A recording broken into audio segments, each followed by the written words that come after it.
The Dallas Mavericks have dodged a bullet. Over the summer, we saw Nico Harrison hard at work improving this roster, getting rid of players that didn't fit and opting in for players to fit the system just a little bit better. Players like Spencer Dinwiddie, Najee Marshall, Quentin Grimes, as well as Klay Thompson, who have all had great games in their own right so far, even though the team is struggling to find their rhythm. Najee Marshall looking good in the fourth quarter, Quentin Grimes providing some threes here and there. You got Klay Thompson, who's looking very good, not the 0-10 player that people think he is, and Spencer Dinwiddie had at least one good game. But before all these moves were made over the offseason, the first move that was offered was a deal from the Dallas Mavericks to the Denver Nuggets for a 3-and-D player. So in this video, we're going to take a look at those trade details, see whether or not that trade was the right move to make, and whether or not we're better off with what we have. How's it going, everybody? My name is Marcel Martin. This is Mavs Digest, bringing you the latest news on everything Mavericks related. And before we get started with today's video, we're currently sitting at 14,116 subscribers, which I appreciate greatly. But we are getting closer to that goal of 15K. And if you want to be up to date on everything Mavericks related, the live streams, the watch longs, the giveaways, and the news vids like this, make sure you subscribe so you don't miss out on a single thing that we do. But over the summer, we saw Nico Harrison hard at work improving this roster. We traded away Tim Hardaway Jr. and got Quentin Grimes, who's still trying to find his role with the team, looking like a Josh Green replacement, being able to provide hustle, rebounds, ball handling, as well as the occasional three here or there. But Quentin Grimes is still trying to find his rhythm. We haven't really seen consistency from him, but I still believe that it's going to be there. And also, when we couldn't get Derrick Jones Jr. to re-sign with the team, we quickly pivoted and got Najee Marshall, who provides excellent ball handling, defense, and over the last two games is shown to be the player that we can trust late in the fourth quarter, players that we can throw in to close out games. And I truly believe that Najee Marshall will live up to that name of the knife as a player that we can rely on multiple things, as well as Klay Thompson, a player who obviously isn't that 0-for-10 player that everyone thought he was. He isn't washed up at all. The game against Houston did look a little rough for Klay Thompson, but in every other game so far, he has shined for us. In his season opener with the Dallas Mavericks, he was 6 of 10 from the three-point line. Klay Thompson is a lot better than what people think, and with all these acquisitions, it's hard to think that the Dallas Mavericks missed out on any player in free agency. But if we do take a look at these trade details, the Nuggets declined Kentavious Caldwell-Pope sign and trade to the Mavs. The Denver Nuggets declined a sign and trade deal with the Dallas Mavericks involving Kentavious Caldwell-Pope last offseason, sources told Ramona Shelburne of ESPN. And for a lot of people, KCP is that 3-and-D role player that has helped many championship teams. He helped the Lakers as well as the Denver Nuggets. So it's not too far-fetched to think that this is a player that the Dallas Mavericks definitely want to go after. But the article does continue, saying the Nuggets would have received Tim Hardaway Jr. or Josh Green in the deal. The Nuggets declined the deal, believing that Christian Braun could fill the role left by KCP. Caldwell-Pope would sign a 3-year, $66 million deal with the Magic. The Nuggets also refused to part ways with Braun, Julian Strawther, or Peyton Watson in a potential deal for Paul George. Since the Nuggets won the title in 2023, they've lost KCP, Bruce Brown, Jeff Green, and Reggie Jackson. And if you've been keeping up with the Denver Nuggets, they're currently 2-3 right now, which isn't so bad when you consider we're 3-2 and we're still trying to find our way.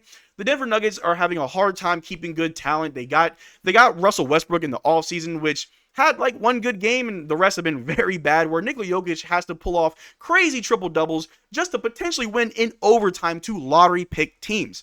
And losing a player like KCP is definitely hard on the Denver Nuggets.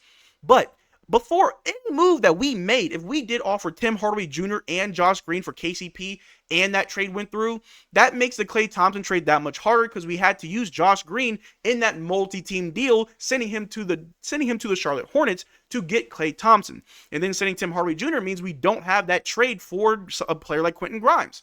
But how good is KCP doing right now for the Orlando Magic? Is he still that amazing 3-and-D role player that he once was?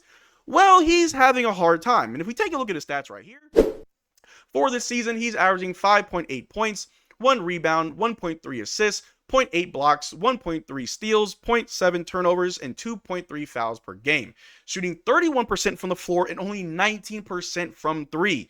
And he's only 31 years old, so you can't really say it's age unless he is just aging horribly. KCP has always been that amazing role player, that 3-and-D guy. Like I said before, he helped the Lakers win a championship. He helped the Nuggets win a championship. But unfortunately, it looks like he's not fitting in that well with Orlando. He had a great first game of the season, but after that, his shot's not falling. 31% from the floor, 19% from three. His defense is still there, 1.3 3 steals. That's not bad.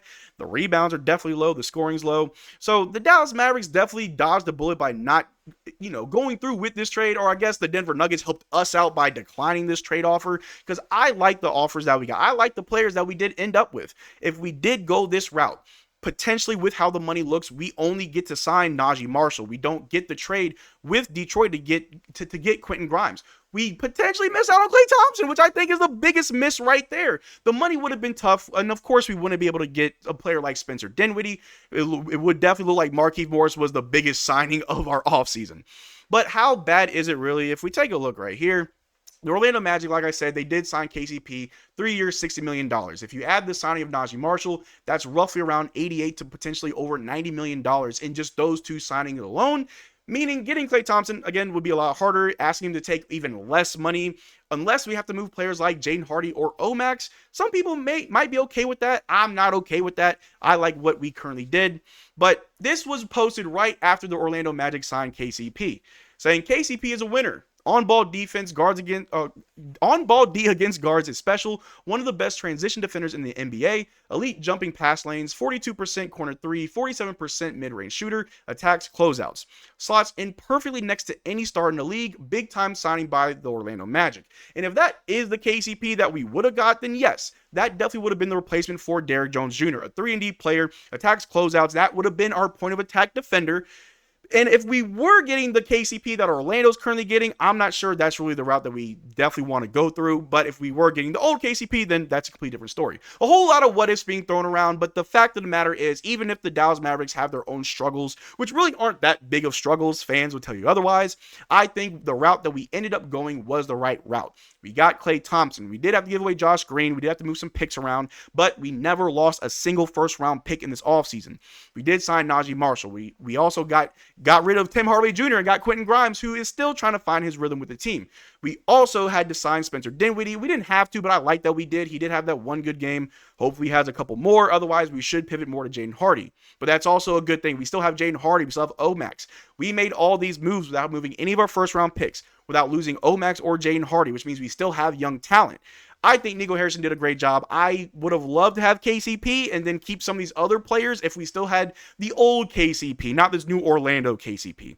But you guys let me know in the comment section down below. Do you think that KCP would have been good for the Dallas Mavericks? Or are you, like me, happy with all the moves that Nico did make? Because I truly believe that those were the right moves. The team will improve. We will get better. Just little bumps in the road, something that we can't fix. These are small problems, not big problems. But that's all I got for you guys today. Thanks for making this far to the video. Make sure to check out our Twitter and Discord. Links in the description below. Consider becoming a channel member. We are doing a giveaway. It will be next week. I do apologize. I will not be going live tomorrow. I've been under the weather a little bit. And then I realized I'm actually going to the Orlando game tomorrow. So if I feel better, I will be at the game tomorrow. I won't be going live. I'll be at the game, but I'll come home and do the post-game vid. But if I'm just not feeling good for the game, I just won't go. I won't go live. And you'll see me when you see me. But until then, y'all take care and drink water. I definitely will. Peace.